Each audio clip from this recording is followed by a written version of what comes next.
मेरा नाम रिजवाना शेख है। बेंजामिन फ्रैंकलिन एक ऐसा व्यक्तित्व जो राष्ट्रपति होते हुए भी कभी राष्ट्रपति नहीं बने। अंतिम समय। बेंजामिन ने अपने अंतिम वर्षों में कई प्रकार के शारीरिक कष्ट उठाए। उन्हें जोड़ों के दर्द की शिकायत रहने लगी थी। पथरी जैसे रोग से भी पीड़ा झेलनी पड़ी थी। साथ ही उनका शरीर अब जर्जर होता जा रहा था, लेकिन वे कभी आलस्य को अपने पास नहीं फटकने देते थे। उन्हें जब भी लगता कि उनका शरीर आलस्य का शिकार होने जा रहा है, तो वे झट से उठते और कुछ न कुछ लिखने बैठ जाते। उनके लिखे हुए लेख तथा निबंध अंत तक समाचार पत्रों में प्रकाशित होते रहे। दास प्रथा पर लिखे गए उनके एक लेख को काफ़ी सराहा गया था। यही नहीं, फिलाडेल्फिया में दास प्रथा को समाप्त करने के लिए भी उन्होंने जो आंदोलन चलाया था, उसके सभापति की हैसियत से उनका योगदान अमूल्य था। बेंजामिन की वसीयत। अब उनकी आयु 84 वर्ष होने वाली थी और उनकी बीमारी भी लगातार बढ़ती जा रही थी। लेकिन बेंजामिन मृत्यु के संबंध में भी अपने परिवारजनों तथा मित्रों से प्रसन्नचित्त होकर बातें किया करते थे। जब उन्हें इस बात का पता चल गया कि अब वे नहीं बचेंगे, तो उन्होंने अपना वसीयतनामा भी लिखवा डाला। जिन लोगों के उन पर अधिकार थे, उन्होंने सबको स्मरण करते हुए यथा योग्यतानुसार उन्हें इस वसीयत का हिस्सेदार बनाया। कुल मिलाकर उनकी जायदाद की कीमत लगभग $1,50,000 थी। फिलाडेल्फिया में उनकी अधिकतर संपत्ति को उनकी पुत्री सारा, उनके दामाद तथा उनके बच्चों के नाम किया गया। उनके नाजायज पुत्र विलियम को उनकी जायदाद का बहुत थोड़ा हिस्सा दिया गया, क्योंकि उसने अंतिम युद्ध में बेंजामिन के देश के विरुद्ध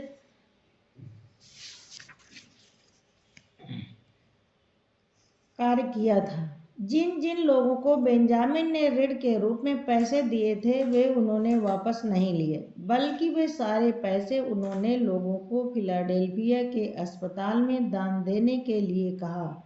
इस प्रकार उन्होंने लोगों द्वारा दान करवाया। जो कर्मचारी लंबे समय से बेंजामिन के साथ कार्य करते आ रहे थे, उन्हें भी बेंजामिन ने अपनी वसीयत में हिस्सेदार बनाया। इससे समझ में आता है कि अपने कर्मचारियों के प्रति बेंजामिन के विचार कैसे थे। वे सभी को अपने परिवार का हिस्सा ही मानते थे। सन 1790 के अप्रैल माह के आरंभ में उन्हें तेज बुखार आने लगा। छाती में भी जोर जोर से पीड़ा होने लगी। डॉक्टर लगातार उनका इलाज कर रहे थे। उनका कहना था कि बेंजामिन को पथरी के दर्द के कारण जो तकलीफ होती थी, उसे भूलने के लिए वे कभी कभी अफीम का रस पी लिया करते थे, लेकिन उन्होंने कभी अपनी बीमारी को अपने ऊपर हावी नहीं होने दिया। वे रोगावस्था में भी लोगों से मिलते व उनके विचार विमर्श करते। वे अपने जीवन को अंतिम समय तक आनंदमय तरीके तथा तत्परता से जीना चाहते थे। वे अपने साथ बैठे लोगों से हंसी मजाक किया करते थे तथा उन्हें मनोरंजक किस्से सुनाया करते थे। धीरे धीरे उनका बुखार जोर पकड़ता गया और ऐसा अनुमान लगाया जाने लगा कि उन्हें बहुत अधिक पीड़ा हो रही है। अब उस पीड़ा के साथ उन्हें खांसी भी होने लगी थी। इस दौरान उनकी छाती में एक घाव हो गया। धीरे धीरे वह घाव इतना बढ़ गया कि उसमें से मवाद निकलना आरंभ हो गया। वे अंत तक इस पीड़ा को सहन करते रहे, किंतु जब पीड़ा अधिक बढ़ गई तो उनमें उसे सहन करने की शक्ति न रही। उनके दोनों फेफड़े भी खराब हो गए और वे बेहोशी की अवस्था में चले गए। अंततः 17 अप्रैल सन 1790 को वे संसार को अलविदा कह गए। समूचे विश्व को उनकी मौत से गहरा आघात पहुंचा। संसार के कोने कोने से उनके लिए शोक संदेश आने लगे। हर कोई उनके साथ बिताए हुए क्षणों को याद कर रहा था और मन ही मन दुखी हो रहा था। उन्हें विदा करने वालों की भीड़ में बड़े से बड़ा अधिकारी तथा छोटे से छोटा इंसान भी शामिल था। सभी उनकी मौत से दुखी थे। सभी चर्च के घंटे बजाए गए तथा झंडे झुका दिए गए। उनके शव को कब्रिस्तान की भूमि पर रखते ही तोप दागकर उन्हें सलामी दी गई। उनकी प्रिय पत्नी डोबोरा के साथ ही उन्हें भी हमेशा के लिए भूमि में सुला दिया गया। बेंजामिन के अंतिम अवस्था में विचार किस प्रकार के हो गए थे, इस बात की पुष्टि निम्न प्रस्ताव से की जा सकती है। उनकी मृत्यु से लगभग 1 माह पूर्व जब एक कॉलेज के प्रिंसिपल ने उनसे उनके धार्मिक विचार जानने चाहे तो वे बोले, मैं इस संसार के कर्ता ईश्वर में पूर्ण विश्वास रखता हूँ। हम सब उनकी प्रजा हैं और वह सारा पालक है। पालक रूपी वह ईश्वर समस्त विश्व का शासन चला रहा है और इतनी खूबसूरती से चला रहा है कि बड़े से बड़े विद्वानों को भी उसकी शक्ति का पार नहीं मिलता। मेरा यह मानना है कि हर इंसान के लिए उसकी प्रार्थना करना आवश्यक है। इसका सबसे अच्छा उपाय तो यह है कि आप अपने भाई बंधुओं का भला करें, क्योंकि हम सब एक ही परिवार के सदस्य हैं। मेरा ऐसा मानना है कि मनुष्य की आत्मा अमर है तथा इस जन्म में किए गए पाप व पुण्य का बदला अगले जन्म में अवश्य मिलता है। यही सत्य सभी धर्मों का मूल मंत्र है।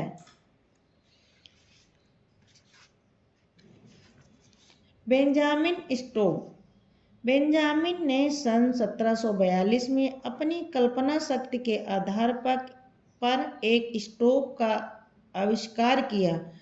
यह ऐसा स्टोव था जो कमरे को गर्म करने का काम करता था। यह एक धातु का फायरप्लेस था। इसे बाद में फ्रैंकलिन स्टोव के नाम से जाना गया। यह स्टोव बनाने में उन्होंने उस समय के कुछ नवीनतम प्रयोग किए थे। पुरानी तरह के स्टोव में बहुत अधिक मात्रा में लकड़ियां जलाई जाती थी। इससे बहुत धुआं भी होता था। शहरों की संख्या में लगातार हो रही बढ़ोतरी के कारण लकड़ियां भी कम होती जा रही थी। इसलिए बेंजामिन जब स्टोव बनाने की योजना बना रहे थे तो वे यह सोच रहे थे कि इस स्टोव में लकड़ियों की आवश्यकता ना पड़े और धुआं भी ना हो। अतः इस खुले स्टोव में बेंजामिन की सभी आवश्यकताओं को पूरा कर दिया और एक नए आविष्कार के रूप में जनता के सामने पेश किया। इस आविष्कार का उद्देश्य समान खुले फायरप्लेस से अधिक गर्मी और कम धुएं का उत्पाद करना था। उस समय इसे परिसंचारी स्टोव या पेंसिल्वेनिया फायरप्लेस के नाम से भी जाना जाता था। बेंजामिन के इस स्टोव में ईंधन की काफ़ी बचत होती थी और ताज़ी हवा भी कमरे में आते ही गर्म हो जाती थी। बेंजामिन ने अपना सबसे पहला स्टोव अपने एक मित्र रॉबर्ट गेज को उपहार स्वरूप भेंट किया। उस समय रॉबर्ट के पास एक लोहे की भट्टी थी जिसमें लकड़ियों का इस्तेमाल होता था, लेकिन बेंजामिन के स्टोव के कारण उन्हें बहुत आसानी हुई। इस आविष्कार का लाभ आम लोग भी ले पाएं और लोगों में इसकी मांग को बढ़ाने के लिए बेंजामिन ने अपनी प्रेस में इसके बारे में पम्पलेट्स प्रकाशित करवाया। लोगों पर इस पम्पलेट्स का अच्छा प्रभाव पड़ा। इस आविष्कार को लेकर लोगों के मन में कुछ शंकाएं भी थीं, जिसका समाधान बेंजामिन ने कराया। बेंजामिन के इस आविष्कार के बारे में पढ़कर उस समय के गवर्नर टॉमस बहुत खुश हुए। बेंजामिन से बात करके उन्होंने इसके बारे में पूरी जानकारी भी प्राप्त की। वे चाहते थे कि बेंजामिन इस आविष्कार को अपने नाम से जल्द ही पेटेंट करा लें, लेकिन बेंजामिन ने इसके लिए इनकार कर दिया। उनका मानना था कि हम अक्सर किसी दूसरे इंसान द्वारा किए गए आविष्कार का फायदा उठाते हैं, इसीलिए हमें अपने किसी आविष्कार से दूसरे की सेवा करनी चाहिए ताकि उन्हें भी खुशी मिल सके। यदि वे अपने देश की सेवा करने के लिए सक्षम हैं तो वे बिना किसी स्वार्थ के और बिना किसी लाभ के देश सेवा करेंगे। इंसान जब अपने व्यापार में ढेर सारा रुपया कमा लेता है तो उसे निस्वार्थ भाव से देश की सेवा करने के लिए आगे आना चाहिए। एक दिन लंदन में रहने वाले एक लोहार को बेंजामिन के स्टोव के आविष्कार का पम्पलेट मिला। फिर उसने भी ठीक वैसा ही स्टोव निर्मित किया जैसा बेंजामिन ने बनाया था, लेकिन लोहार ने उस स्टोव में कुछ परिवर्तन करके उसे अपने नाम से पेटेंट करा लिया। इससे उसने काफ़ी धन कमाया। इस प्रकार बेंजामिन ने बिना पेटेंट किए हुए इस आविष्कार से काफ़ी लोगों ने लाभ उठाया और धन कमाया। कुछ लोग इसमें सफल हुए तो कुछ नाकाम भी रहे, लेकिन बेंजामिन ने किसी पर भी मुकदमा जाहिर नहीं किया, क्योंकि अपने नाम से इस आविष्कार को पेटेंट कराकर उससे लाभ लेने की उनकी कोई इच्छा नहीं थी। धन की उनके पास कोई कमी भी नहीं थी। उन्हें इस बात से अधिक संतुष्ट हुई लोग इस आविष्कार का लाभ उठाने लगे हैं। वे जहाँ पर रहते थे वहाँ आसपास के सारे घरों में फ्रैंकलिन स्टोव पहुँच गया था और इससे लकड़ी की काफ़ी बचत होने लगी थी। लोग इस आविष्कार से बहुत खुश भी थे। बेंजामिन के लिए धन से अधिक इस आविष्कार से लोगों को मिली खुशी और लाभ मायने रखते थे। Light conductor. उन दिनों लेडन जार की खोज नई हुई थी। यह बिजली एकत्रित करने का एक यंत्र माना जाता था। इसके आविष्कार का श्रेय पीटर वान मीर्स्चेनब्रोक को जाता है। वे डच में लेडन के निवासी थे, अतः उनके इस आविष्कार को उनके शहर के नाम से जाना गया। इस प्रयोग के अंतर्गत 2 इलेक्ट्रोडों का प्रयोग करके एक कांच के जार में बिजली को एकत्रित किया गया था। एक इलेक्ट्रोड कांच के जार के भीतर तथा दूसरे को जार के बाहर की ओर स्थित किया जाता था। बेंजामिन को जब इस प्रयोग के बारे में पता चला तो वे इसके बारे में और अधिक जानकारी प्राप्त करने के इच्छुक हो गए। बिजली की खोज। सौभाग्यवश उन्हीं दिनों एक डॉक्टर के अस्पताल में एक पुस्तक में उन्होंने इस प्रयोग के बारे में विस्तार से पढ़ा। उस डॉक्टर ने भी बेंजामिन को बिजली से संबंधित कुछ प्रयोग करके दिखाए, जिन्हें देखकर बेंजामिन हैरान रह गए। अब उनके स्वयं के सिर पर भी बिजली संबंधी प्रयोग करने का जुनून सवार हो गया। उन्होंने जब भी अपने कार्यों से थोड़ा सा अतिरिक्त समय मिलता तो वे बिजली के प्रयोग करने में लग जाते। धीरे धीरे उन्हें भी इस कार्य में रुचि पैदा होने लग गई। उन्हें बिजली के छोटे छोटे प्रयोग करने में सफलता भी मिलती गई, जिसे वे लोगों के सामने करके दिखाते तो लोग बहुत खुश होते। बेंजामिन ने लेडन जार के प्रयोग को एक आधार मानकर इसमें कई सुधार किए। उन्होंने इसमें अपनी ओर से भी कई प्रयोग शामिल किए। इन प्रयोगों को करने के लिए वे कार्क लगी कांच की बोतल का प्रयोग करते, जिसमें पानी भरा होता था। एक बार यह जानने के लिए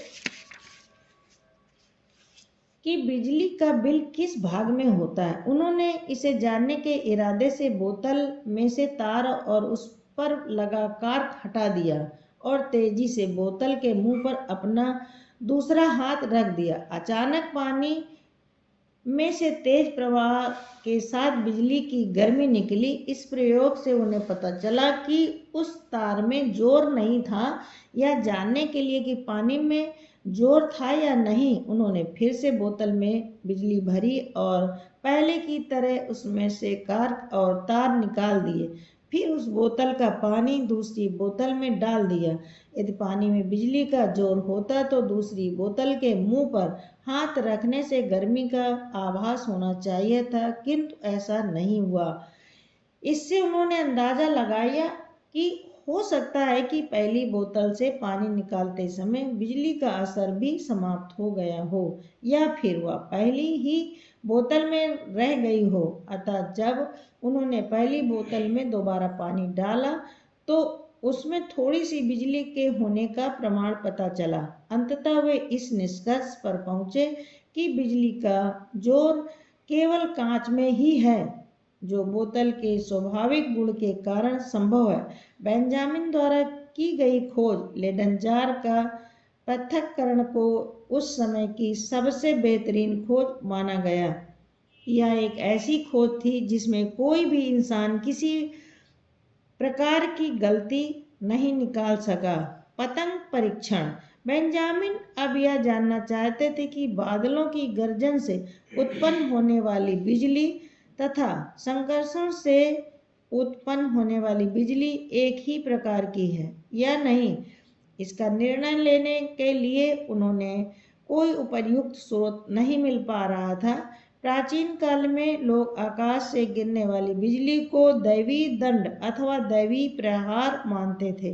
वर्तमान में भी बहुत से लोग इसके वैज्ञानिक कारण को न समझते हुए इसे चिर परिचित अंधविश्वास की उपमा देते हैं। उस समय फिलाडेल्फिया में एक बहुत ऊंची मीनार का निर्माण हो रहा था। बेंजामिन ने मन ही मन यह सोचा कि जब इस मीनार का निर्माण कार्य पूरा हो जाएगा तो वे इस पर चढ़कर बादलों से बिजली प्राप्त करने की कोशिश करेंगे। थोड़े ही दिनों के पश्चात उन्होंने किसी बालक को एक पतंग उड़ाते हुए देखा। अचानक उनके मस्तिष्क में एक विचार आया जिससे उनके चेहरे पर एक मुस्कान फैल गई। उन्हें अपना नया प्रयोग पूरा करने का तरीका पता चल गया। उन्होंने एक रेशमी कपड़े की पतंग बनाई और उसे एक धागे से बांधकर आकाश में उड़ाया। उन्होंने उस पतंग को खूब ऊंचाई तक उड़ाया और धागे के दूसरे सिरे को एक पेड़ के साथ बांध दिया। पतंग हवा में उड़ती रही और वे बहुत उत्सुकता से पतंग से बंधे धागे को देखते रहे। उस समय आकाश में बादल छाए हुए थे और ऐसा जान पड़ता था जैसे कि थोड़ी ही देर में बरसात होने वाली है। बादलों की गर्जन से आकाश में बिजली चमकी और पतंग से बंधे हुए धागे के रोए खड़े होने लगे। इससे बिजली जैसी तेज गर्मी उनकी उंगली की ओर बढ़ी। उनका प्रयोग सफल रहा और वे इस निष्कर्ष पर पहुंचे कि आकाश में गरजने वाली बिजली संघर्षण बिजली की तरह ही होती है। इस विचार ने विज्ञान जगत में हलचल मचा दी थी। इसी प्रकार कुछ अन्य वैज्ञानिकों ने भी अपने प्रयोगों द्वारा यह सिद्ध करने की कोशिश की। बेंजामिन के साथ साथ उन्होंने भी किसी ऊंची इमारत पर एक लोहे की लंबी छड़ खड़ी करके उसकी मदद से संघर्षण बिजली और आकाश की बिजली के बारे में जानने की कोशिश की। उन्हें भी इसी प्रकार के परिणाम देखने को मिले। देखते ही देखते बेंजामिन समस्त यूरोप में एक उभरते हुए विद्युत वैज्ञानिक के रूप में प्रसिद्ध हो गए। इस खोज से यह निष्कर्ष निकलकर सामने आया कि यदि किसी ऊंचे भवन अथवा इमारत पर लोहे अथवा तांबे की लंबी छड़ को भवन की सबसे ऊंची छत पर लगा दिया जाए और उसके दूसरे सिरे को भूमि में गाड़ दिया जाए तो आकाश से गिरने वाली बिजली से भवन को होने वाले नुकसान से बचाया जा सकता है। जिस हिस्से को ऊपर की ओर रखा जाए वह थोड़ा नुकीला होना चाहिए। ऐसा करने से जब भी आकाश की बिजली भवन की ओर गिरती है तो वह उस लोहे अथवा तांबे की छड़ से होती हुई जमीन के नीचे उतर जाती है। इसे लाइट कंडक्टर अथवा तड़ित चालक का नाम दिया गया। हालांकि ऐसा प्रयोग करना अत्यंत मुश्किल तथा खतरनाक काम था। आगे चलकर एक वैज्ञानिक को ऐसा प्रयोग दोहराते हुए अपनी जान से हाथ धोना पड़ा था। बाद में इसका प्रयोग समुद्री जहाजों, पहाड़ों, स्थानों में, घने घरों आदि में भी होने लगा। इस प्रयोग द्वारा आकाश से गिरने वाली बिजली के कारण हजारों लोगों की जान तथा उससे होने वाले जान माल की हानि को बचाया जा सका। यह प्रयोग विद्युत क्षेत्र में एक क्रांति था। इस विषय पर उनके द्वारा लिखे गए लेखों को विश्व भर में उत्सुकता से पढ़ा जाने लगा।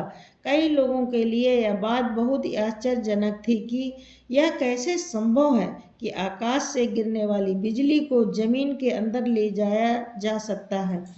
इस प्रयोग की सफलता से प्रसन्न होकर इंग्लैंड के रॉयल सोसाइटी ने बेंजामिन को अपना सदस्य नियुक्त कर लिया और एक पदक प्रदान करके उन्हें सम्मानित भी किया।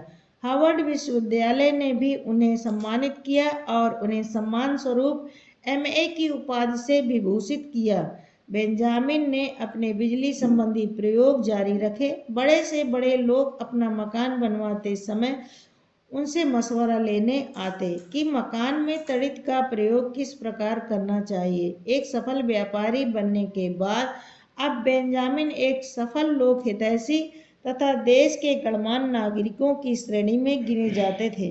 कहा जाता है कि एक सफल इंसान में अच्छी सूझबूझ, धैर्य, फुर्ती तथा स्वतंत्र आय जैसे गुणों का होना अनिवार्य होता है। ये सब गुण बेंजामिन में मौजूद थे, जिस कारण वे अपनी कार्यक्षमता के बल पर अनेक प्राकृतिक अनुसंधान या खोज करने में कामयाब रहे। Thank you.